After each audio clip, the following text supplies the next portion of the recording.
రేపే ఎంతో శక్తివంతమైన ఆషాఢ అమావాస్య.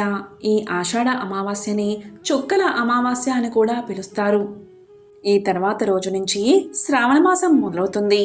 మరి ఎంతో విశేషమైన ఈ చుక్కల అమావాస్య రోజు ఆవు కనిపిస్తే ఈ ఒక్క మాట అనండి చాలు, తరతరాలకు తరగని ఆస్తి వస్తుంది, కష్టాలు దూరమవుతాయి, లక్ష్మీ కటాక్షం కలుగుతుంది, సంపాదన పెరుగుతుంది, ధన సమస్యలు తొలగిపోతాయి. గోవు కనిపిస్తే ఏం చెయ్యాలో ఇప్పుడు ఈ వీడియోలో తెలుసుకుందాం. గోమాత రుద్రులకు తల్లి, వసువులకు కుమార్తె. అమృతం వంటి పాలు, నెయ్యి మొదలైన వాటికి గోవే మూల కారణం. ఈ ప్రకారం జనులకు మహా ఉపకారం చేసే గోవును వధించకూడదు అని ఋగ్వేదం చెప్తుంది. మనం తల్లిగా భావించే ఈ గోవుతో రోజు కొన్ని క్షణాలు అంటే వాటికి మేత పెట్టడం, వాటితో పాటు కొంత సమయం గడపడం వల్ల శరీరంలో ఉన్న అనారోగ్యాన్ని ఆ గోవు ముక్కుల్లో ఉన్న ఒక గ్రంథి గ్రహిస్తుంది. గోవు మేతకు వెళ్ళినప్పుడు మన రోగ నివారణకు కావలసిన మూలికలను, గడ్డిని తిని అందుకు తగిన విధంగా పాలు ఇస్తుంది. ఆ పాలు తాగడం వల్ల మన వ్యాధి నయమవుతుంది. ఇది మహా అద్భుతం. అందుకే ప్రతి ఇంట్లో ఒక గోవు ఉంటే దైవం మన వెంట ఉన్నట్లే అని పురాణాల్లో చెప్పారు. ప్రపంచంలోని ఇతర గోజాతులకు మన దేశ గోజాతులకు ముఖ్యమైన తేడా ఏంటి అంటే మన గోవుకు సూర్యకేతు నాడి ఉండడమే. ఈ నాడి 9 గ్రహాలు 27 నక్షత్రాల నుంచి విశ్వశక్తిని గ్రహిస్తుంది. అందుకే గోవులు అన్ని వాతావరణాలకు తట్టుకుని జీవిస్తాయి. అందుకే మన పురాణాల్లో మన గోవుల్లో ఒక్కొక్క అవయవాన్ని ఒక్కో దేవుడితో పోల్చి నిర్వచించారు. సూర్యకేతు నాడిని బ్రహ్మ తలలా చూపుతారు. ఎలాగైతే బ్రహ్మ అన్ని లోకాలను చూడగలుగుతాడో ఆ నాడి కూడా అన్ని లోకాలను చూస్తూ ఆ విశ్వశక్తిని సంగ్రహిస్తుంది. అలాగే గోవు పేడలో ధన్వంతరి ఉంటాడు. అందుకే గోమూత్రము, గోవు పేడ మనకు రోగ నివారణగా పనిచేస్తాయి. ధన్వంతరి అంటే సాక్షాత్తు మహావిష్ణువు స్వరూపం. గోవు నుదురు కొమ్ముల భాగంలో శివుడు కొలువుతీరి ఉంటాడు. అందువల్ల ఆ కొమ్ములపై చల్లిన నీటిని సేవిస్తే త్రివేణి సంగమంలోని నీటిని శిరస్సుపై చల్లుకున్నంత ఫలితం లభిస్తుందట. అంతేకాదు శివ అష్టోత్తరము, సహస్రనామాలు పఠిస్తూ బిల్వపత్రాలతో ఆవు కొమ్ములను పూజిస్తే సాక్షాత్తు కాశీ విశ్వేశ్వరుని పూజించిన ఫలితం దక్కుతుందట. గోవు నాసికలో సుబ్రహ్మణ్య స్వామి ఉండడం వల్ల నాసికను పూజిస్తే సంతాన నష్టం ఉండదు. ఆవు చెవి దగ్గర అశ్విని దేవతలు కొలువై ఉండడం వల్ల ఆవు చెవులను పూజిస్తే సమస్త రోగాల నుంచి విముక్తి లభిస్తుంది. ఆవు కన్నుల దగ్గర సూర్యచంద్రులు ఉండడం వల్ల కన్నులను పూజిస్తే అజ్ఞానం అనే చీకటి నశించి జ్ఞానకాంతి కలిగి సకల సంపదలు కలుగుతాయి. ఆవు నాలికపై వరుణ దేవుడు ఉండడం వల్ల అక్కడ పూజిస్తే శీఘ్ర సంతానం కలుగుతుంది.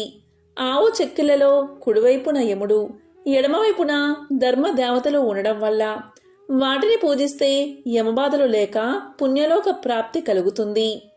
ఆవు పెదవుల్లో ప్రాతః సంధ్యాది దేవతలు ఉండడం వల్ల వాటిని పూజిస్తే పాపాలు నశిస్తాయట. ఆవు కంఠంలో ఇంద్రుడు ఉండడం వల్ల కంఠాన్ని పూజిస్తే ఇంద్రియ పాటవాలు, సంతానం కలుగుతాయి. ఆవు పొదుగుల్లో 4 పురుషార్థాలు ఉంటాయి. అందువల్ల అక్కడ పూజిస్తే ధర్మ, అర్థ, కామ మోక్షాలు కలుగుతాయి. ఆవు గిట్టల చివర నాగదేవతలు ఉండడం వల్ల అక్కడ పూజిస్తే నాగలోక ప్రాప్తి లభిస్తుంది. వాటితో పాటు భూమిపై నాగుపాముల భయమనేదే ఉండదు. ఆవు గిట్టంలో గంధర్వులు ఉండడం వల్ల గిట్టంలో పూజిస్తే గంధర్వలోక ప్రాప్తి కలుగుతుంది. అందువల్ల గోమాత సకల దేవతా స్వరూపం. గోవులో సమస్త దేవతలు కొలువై ఉంటారు. ఇక గోమూత్రంలో 47 రకాల మూల పదార్థాలు ఉంటాయి. మన పురాణాల్లో చెప్పిన పంచవాక్యంలోని 64 సూత్రాలపైన జరిగిన పరిశోధనలో గోమూత్రం మరియు గోవు పేడతో 300 రకాల మానవుల ఆరోగ్యానికి సంబంధించిన ఔషధాలు కనుగొన్నారు. అలాగే వ్యవసాయానికి సంబంధించిన 25 రకాల ఔషధాలు కూడా కనుగొన్నారు. గోదాన విశిష్టత చెప్ప సఖ్యం కానిది.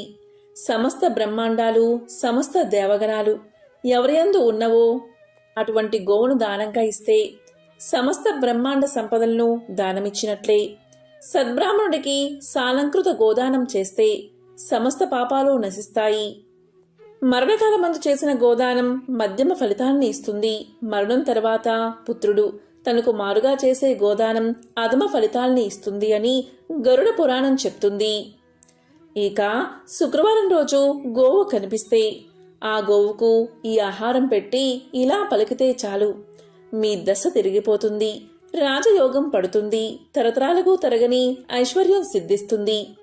ఇక ఈ శుక్ర అమావాస్య రోజు అన్నంలో చిటికెడు ఉప్పు పసుపు కలిపి ఆ అన్నాన్ని గోవుకు ఆహారంగా పెడితే ధన సమస్యలు తొలగిపోతాయి, అప్పులు తీరిపోతాయి, సంతానం కలుగుతుంది. ఇక శుక్ర అమావాస్య రోజు ఉడికించిన బంగాళాదుంపలను గోవుకు ఆహారంగా తినిపిస్తే నరఘోష తొలగిపోతుంది. నరదృష్టి నరఘోష తొలగి సమస్త సంపదలు కలుగుతాయి.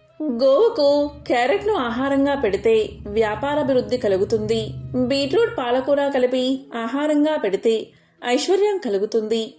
ఈ శుక్ర అమావాస్య రోజు గోవుకు దోసకాయను ఆహారంగా పెట్టడం వల్ల శత్రువులు మిత్రులవుతారు. ఈరోజు టమోటాలను గోవుకు ఆహారంగా పెడితే వివాహ ప్రాప్తి కలుగుతుంది. ఇక శుక్ర అమావాస్య రోజు వరిపిండిలో బెల్లం కొంచెం నీరు కలిపి ముద్దగా చేసి గోవుకు ఆహారంగా తినిపిస్తే మానసిక ప్రశాంతత కలుగుతుంది. అదేవిధంగా నానబెట్టిన కందులను గోవుకు ఆహారంగా తినిపిస్తే కోపం తగ్గిపోతుంది. ఈ శుక్ర అమావాస్య రోజు నానబెట్టిన కుసుమ గింజలను గోవుకు ఆహారంగా తినిపిస్తే చేసిన పాపాలు తొలగిపోతాయి. ఈ అమావాస్య రోజు నానబెట్టిన శనగలను గోవుకు ఆహారంగా పెడితే ఆధ్యాత్మిక చింతన కలుగుతుంది. రాగిపిండి మరియు బెల్లాన్ని కలిపి గోవుకు ఆహారంగా పెడితే దరిద్ర బాధలు తొలగిపోతాయి. ఈ శుక్ర అమావాస్య రోజు నానబెట్టిన పెసలను ఆహారంగా పెడితే విద్యాభివృద్ధి కలుగుతుంది. ఈరోజు గోవుకు వంకాయను ఆహారంగా పెడితే సంతాన ప్రాప్తి కలుగుతుంది. ఈ శుక్ర అమావాస్య రోజు గోవుకు అరటిపళ్ళు ఆహారంగా పెడితే ఉన్నత పదవులు దక్కుతాయి. ఈరోజు బెండకాయలను ఆహారంగా పెట్టడం వల్ల మనోధైర్యం కలుగుతుంది. దొండకాయలను ఈ శుక్ర అమావాస్య రోజు గోవుకు ఆహారంగా పెడితే మనోవ్యాధులు తొలగిపోతాయి. జొన్నపిండి బెల్లము కలిపి గోవుకు ఆహారంగా పెడితే తెలివితేటలు పెరుగుతాయి. మినప్పిండి మరియు బెల్లము కలిపి ఈ శుక్ర అమావాస్య రోజు గోవుకు ఆహారంగా పెడితే ఐశ్వర్యం కలుగుతుంది. గోధుమ పిండి బెల్లము కలిపి ఆహారంగా పెట్టడం వల్ల ఉద్యోగ ప్రాప్తి కలుగుతుంది. ఈరోజు నానబెట్టిన పెసరపప్పు గోవుకు ఆహారంగా పెడితే ఇంద్రియ నిగ్రహ శక్తి పెరుగుతుంది. ఈరోజు నానబెట్టిన కందిపప్పు ఆహారంగా పెడితే రుణబాధలు తీరిపోతాయి. నానబెట్టిన మినపప్పు ఆహారంగా పెడితే సంపూర్ణ ఆరోగ్యం కలుగుతుంది. పచ్చి శనగపప్పు ఆహారంగా పెడితే కుటుంబ కలహాలు దూరమవుతాయి. గోవుకు ఈ అమావాస్య రోజు శనగపిండి బెల్లము కలిపి పెట్టడం వల్ల కోర్టు వ్యవహారాల్లో విజయం సాధిస్తారు. ఈ అమావాస్య రోజు గోవుకు నానబెట్టిన పొట్టు పెసరపప్పు పెట్టడం వల్ల బుద్ధి కుశలత కలుగుతుంది. ఇలా శుక్ర అమావాస్య రోజు ఆయా పదార్థాలను భక్తితో గోవుకు సమర్పించుకుంటే మీకున్న సమస్యలు సులభంగా తొలగిపోతాయి. తరతరాలకు తరగని ఐశ్వర్యం కలుగుతుంది. ఈ విధంగా గోవుకు ఆహారం పెట్టిన తర్వాత 3 సార్లు ఓం సురభ్యే నమః, ఓం సురభ్యే నమః, ఓం సురభ్యే నమః అనే మంత్రాన్ని పఠిస్తే సకల దేవతల అనుగ్రహం కలుగుతుంది. కష్టాలు దూరమైపోతాయి. లక్ష్మీ కటాక్షం కలుగుతుంది. రాజయోగం పడుతుంది. పౌర్ణమి అమావాస్యలు శూన్యతిథులు. ఈ శూన్యతిథులంటే లక్ష్మీదేవికి ఎంతో ఇష్టం. ఈరోజు మనం లక్ష్మీదేవిని పూజిస్తే సకల సంపదలు కలుగుతాయి. అమావాస్య తిథి అనేది శుక్రవారంతో రావడం వల్ల ఈరోజు మరింత శక్తివంతమైనదిగా శాస్త్రాలు చెబుతున్నాయి. ఇలాంటి రోజు అమ్మవారికి పూజలు చేస్తే సకల సంపదలు కలుగుతాయి. ఇలా కలిసి వచ్చిన రోజున లక్ష్మీదేవిని పూజిస్తే ఎలాంటి సమస్యలున్నా తొలగిపోతాయి. ఈరోజు అమ్మవారిని పూజించేటప్పుడు దానిమ్మ పండును నివేదించండి. ఈరోజు మీరు చేసే లక్ష్మీ అమ్మవారి పూజ కన్నా పెట్టే నైవేద్యం ఎంతో ముఖ్యమైనది. దానిమ్మ పండు అంటే అమ్మవారికి చాలా ఇష్టం. దానిమ్మ పండు ఎర్రగా ఉంటుంది.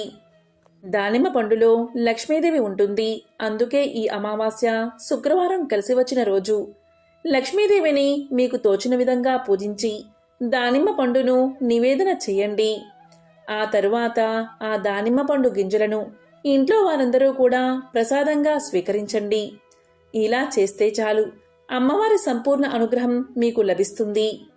మరి ఇంతటి విశేషమైన రోజు మీరు ఏమీ చేయకపోయినా ఏకాక్షి నారికేలాన్ని కొని ఇంటికి తెచ్చుకుంటే చాలా మంచిది.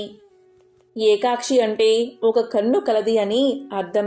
సాధారణంగా కొబ్బరికాయలకు 3 కళ్ళు ఉంటాయి, కానీ ఏకాక్షి నారికేలానికి ఒకే ఒక కన్ను ఉంటుంది. ఏకాక్షి నారికేలం ఇంట్లో ఉంటే ఈ ఇంట్లో అస్సలు నకారాత్మక శక్తులు ఉండవు, అంటే నెగిటివ్ ఎనర్జీ అనేదే ఉండదు. ఈ విధంగా తెచ్చిన ఈ ఏకాక్షి నారికేలాన్ని పూజా గదిలో పెట్టుకుని పూజించండి. తరువాత దానిని మీరు పూజా గదిలో ఉంచుకోవచ్చు, లేదా మీరు డబ్బులు దాచుకునే ప్రదేశంలో అయినా పెట్టుకోవచ్చు. అందరికీ ఏకాక్షి నారికేలం దొరకకపోవచ్చు. అలాంటి వారు ఏం చెయ్యాలి అంటే ఈరోజు కొంచెం పసుపును కొనుక్కున్నా సరిపోతుంది. ఎందుకంటే పసుపు సాక్షాత్తు లక్ష్మీ స్వరూపం. దీన్ని కొన్నా చాలు, లక్ష్మీ అనుగ్రహం కలుగుతుంది. ఇలా కొన్న పసుపుని పూజలో ఉపయోగించుకోవచ్చు. ఇటువంటి పరిహారాలు పాటించి అమ్మవారి అనుగ్రహాన్ని పొందండి. అదేవిధంగా గోవుకు ఇవి తినిపించి సంపూర్ణ ఆరోగ్యాన్ని, ఐశ్వర్యాన్ని, విద్య, సంతానాన్ని పొందండి. ఓం నమః శివాయ. ఓం నమో నారాయణాయ. ఓం శ్రీ మహాలక్ష్మియే నమః.